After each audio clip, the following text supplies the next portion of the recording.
Good morning.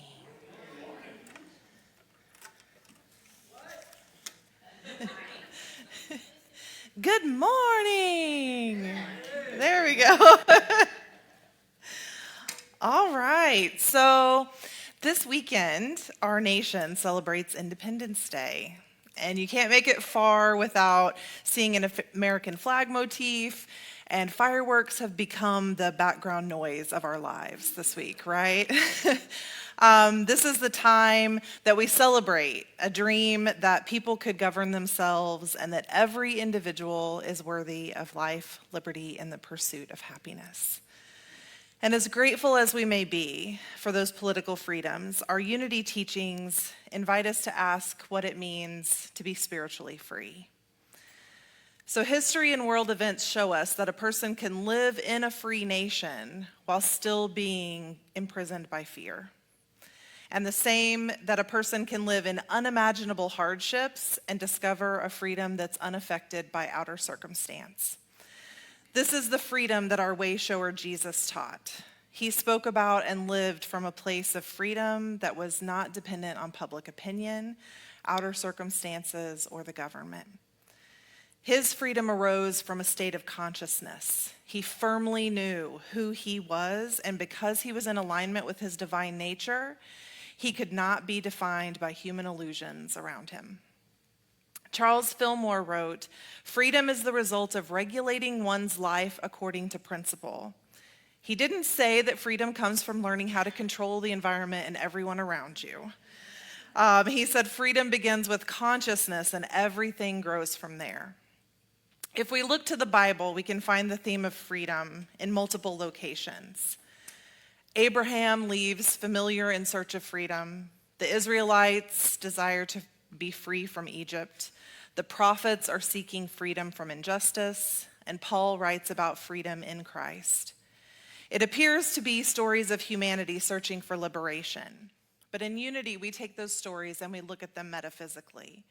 In a metaphysical interpretation, each biblical character, place, and event represents movements according or within our own consciousness. So for example, Egypt is not just a physical location, but a state of mind that convinces us we are powerless. A pharaoh is more than an ancient ruler. It represents those tyrannical beliefs that insist we can't change, it will always be this way, or that we are our limitations. The Israelites represent our awakening soul. It is this part of us that is waking up to the idea that there's more to us than being trapped in our limited beliefs. Moses is the divine idea that rises up to say, there's another way. Using this interpretation, each of us has probably experienced Egypt more than once in our lives. It may have been in the form of fear, guilt, addiction, perfectionism, anxiety. Egypt is that voice that whispers, you are not enough. One of the beautiful things about Unity teachings is that we're not asked to deny these experiences. We're just encouraged not to build our identity around them. The Christ in us cannot be enslaved. And there are times when our awareness forgets this truth. Awakening then is really less about learning something new and more about remembering ancient truth. We see this when we watch children come into the world.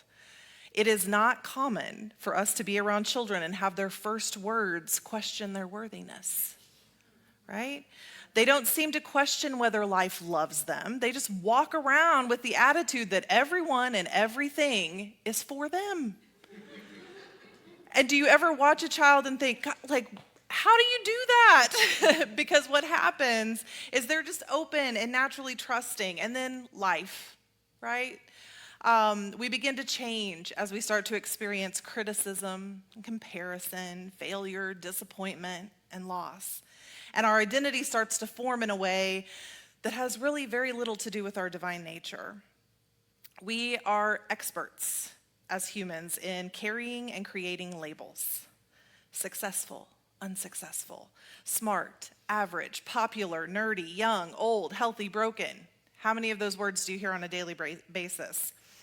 And the longer we wear those labels, the more evidence we start to gather to reinforce them, and the more convinced we become that it is who we are and who we were meant to be. Jesus spent time removing those labels. He looked at fishermen and saw apostles. He looked at tax collectors and saw disciples. He looked at those who had been labeled sinners and saw only children of God. He looked beneath appearances and beyond labels to see the essence of someone before their circumstance. And this is what the Christ within us calls us to do. It's why our spiritual practice matters. Our prayers, our meditations, our affirmations, those are all acts of remembering and staying connected to our true essence. Each time we're able to affirm, I remember who I truly am, that is a moment of freedom. Reverend Eric Butterworth made the observation that humanity has focused more on freedom from rather than freedom to. And when I think about this, I think of how often I myself have dreamed of being free of stress, free from illness, free from doubt, conflict, fear. And while that's understandable, what happens once those conditions disappear? Is everything magically fixed? Freedom isn't about creating empty space. Freedom is the creation of possibility. And so Butterworth mentions that Jesus said, "You shall know the truth, and the truth shall make you free." And the real meaning of that is that the truth makes us free in mind. If we are free in mind, we stop seeing freedom as an escape and begin to embrace that freedom as a creative act. Our spiritual journey is not about becoming less of anything, but instead becoming more fully ourselves. Freedom is knowing that there are so many gifts waiting to be expressed. There are millions of ideas waiting to be born. The river of compassion, wisdom, and healing is flowing right next to us always. And true freedom is not then permission to do whatever the ego wants, but permission for the soul to be everything that it was destined to be. Ego or error thinking supports the thought, I want to do what I want, when I want, how I want to do it. But spirit affirms the thought, I want to become everything I was meant to be and created to be. Unity teaches that we each possess within us 12 powers. And those are divine capacities already present within us. They're not virtues that we have to acquire. They're just spiritual faculties that we awaken through our awareness. And when we think about freedom, one of the first powers that comes to mind for me is will. Charles Fillmore describes will as our power to choose, direct, and determine. But will isn't stubbornness. It's not a forcing or a bending of our desires. Divine will is our capacity to consciously align ourselves with the movement of spirit. So if we think about a sailboat, the sailor cannot command the wind. The sailor can raise the sail. The sailor can adjust the rudder. The sailor can cooperate with the forces much greater than themselves and figure out how to harness that into a beautiful moment. That is divine will. God is always breathing possibility, and our work is just to set the sail and catch the wind. Every morning we wake up with hundreds of opportunities to exercise will. Will I ruminate on yesterday's hurts or failures? Or will I bless the day and be present to this moment? Will I sit in resentment, or will I choose forgiveness? Will I react out of fear, or will I respond as love? Freedom is expressed in these seemingly ordinary moments because our consciousness is built one thought and one choice at a time.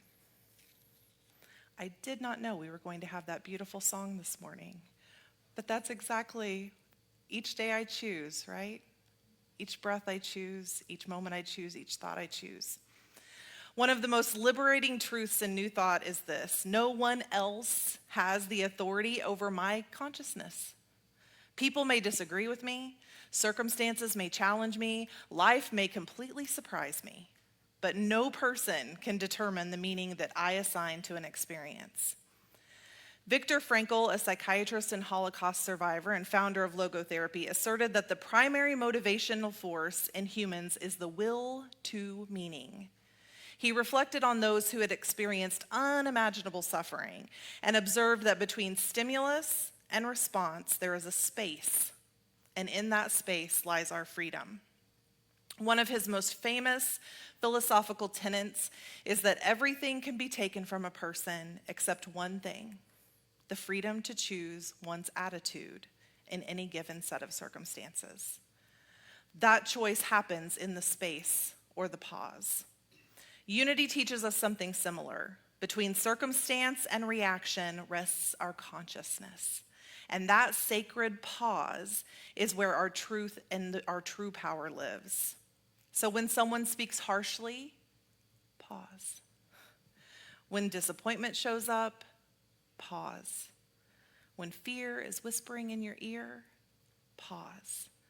Our Christ nature can be found in that pause. It is the space where we connect and we remember our true essence. We can remember that we don't have to react. We can take time to respond. And we can remember that taking that time to pause and respond is not a sign of weakness. Our master teacher, Jesus, demonstrated that repeatedly.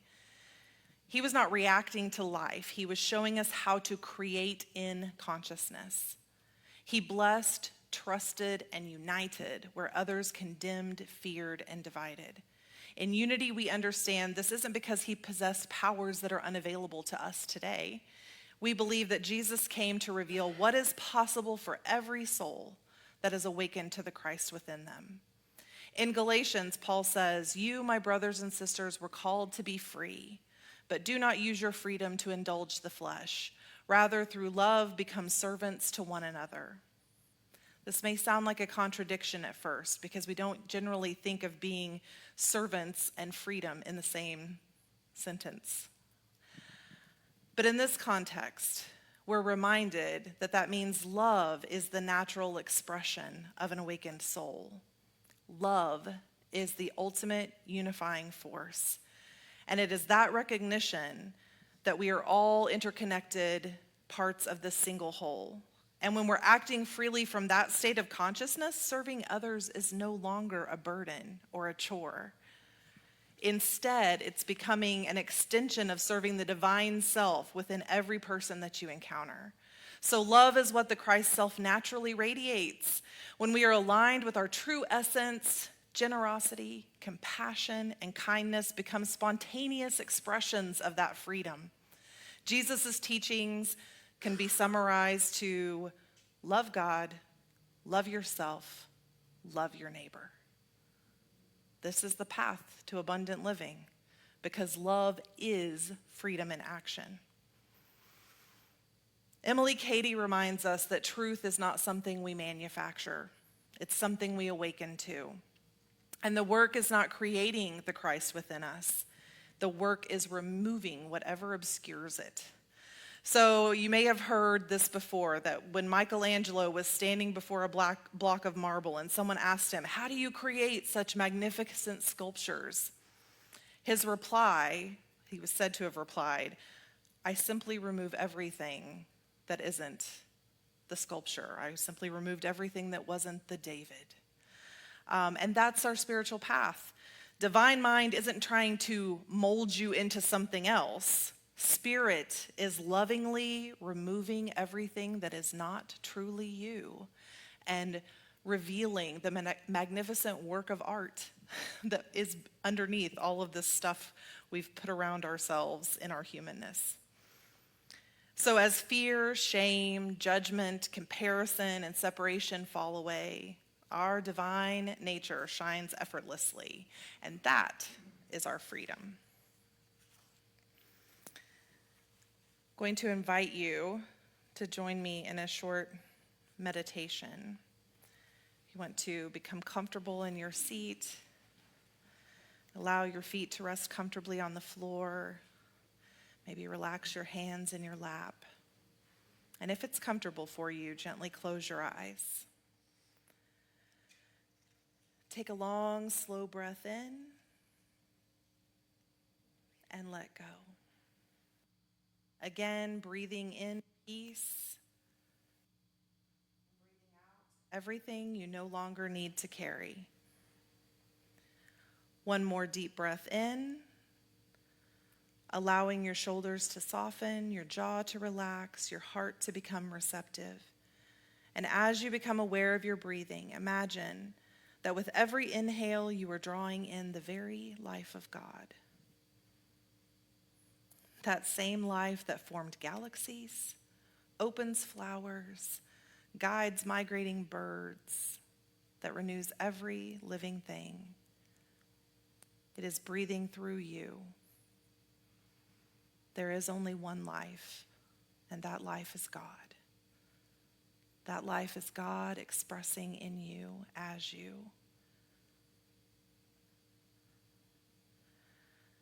Now imagine yourself standing at the edge of a beautiful wilderness path. Behind you is Egypt, not a place on a map, but every thought that has ever told you that you are less than whole.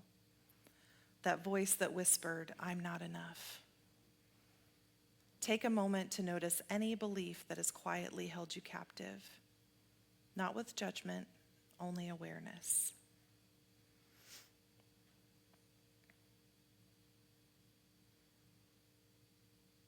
Now see before you the Christ presence, radiant, gentle, steady. Not outside of you, never outside, but arising from within. The Christ extends a hand and says, "Come, you were never created for bondage. You were created for freedom." With your next breath, imagine taking the first step, leaving behind all the old stories, fear, false identities, not forcing it away, but allowing it to fall away because it no longer belongs to the person that you are becoming.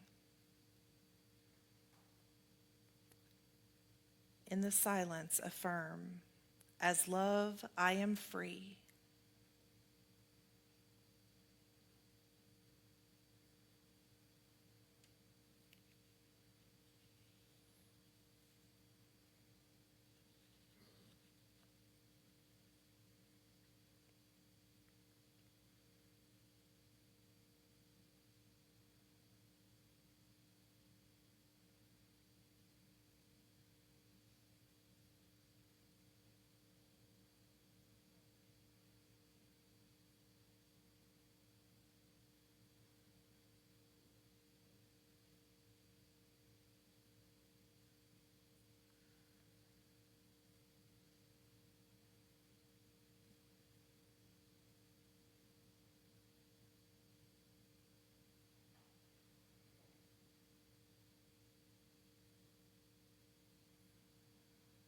As we prepare to return, see the light of spiritual freedom awakening in every heart. Not freedom born of separation, but freedom rooted in love. Not a freedom that excludes, but freedom that recognizes the divine in every single person.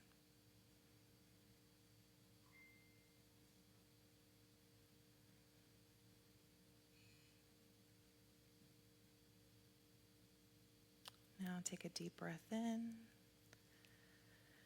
and release. Allow yourself to come back to this space and open your eyes when ready.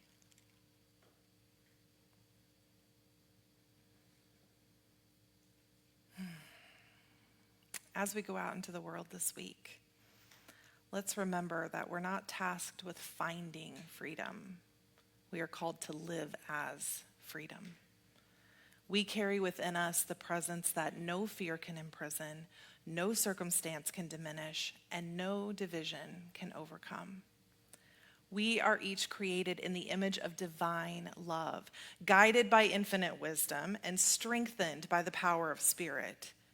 We are free to bless, we are free to forgive, we are free to create, and we are free to serve. Free to become more fully the magnificent expressions of God that you already are. And may the freedom of spirit awaken in humanity until all people recognize themselves and one another as who they truly are, perfect expressions of one divine life. And so it is.